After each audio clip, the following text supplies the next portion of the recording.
Mesdames et messieurs, bonsoir. Ici Étienne Dubois qui vous souhaite la bienvenue à ce match de la Ligue nord-américaine de hockey.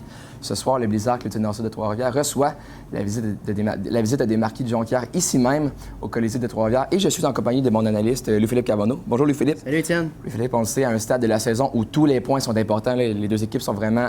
connaissent des séquences qui sont aux antipodes, là, vraiment. Oui, tout à fait. Si les Marquis sont forts d'une séquence de 3 victoires, eh bien, c'est tout le contraire pour le Blizzard là, qui ont essuyé dimanche passé une troisième défaite consécutive. Un gros test ce soir, on affronte les Marquis, deuxième meilleure équipe du circuit, donc ça va être important pour les Trifuviens de connaître un bon départ.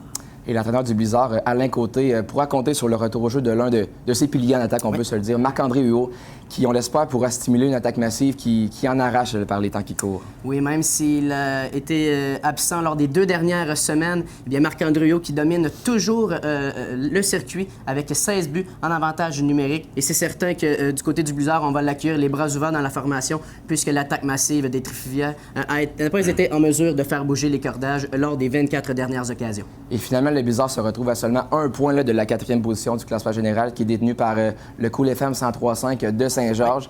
Et on a la chance d'avoir un match en main. Donc, si jamais le Blizzard remporte ses 2 derniers matchs de la saison, eh bien, on va terminer parmi les 4 premières équipes du circuit et ainsi avoir l'avantage de la glace là, pour les séries éliminatoires. Oui, et un fait qui est à noter, c'est que le Blizzard a une très bonne fiche à domicile, 13 victoires, seulement 6 revers. Ouais. Donc, ça va être important de connaître, justement, de tirer profit de cet aspect. Et on veut toujours avoir, Étienne, ce fameux 7e match à la maison. Oui. Donc, ça va être important d'accumuler le plus de points là, pour le Blizzard d'ici la fin de la saison. Alors, la table est mise pour cette rencontre. Dans un instant, le Blizzard Clôture Nord-Sud est en train d'éviter un 4e revers consécutif sur les ondes de blizzard.tv.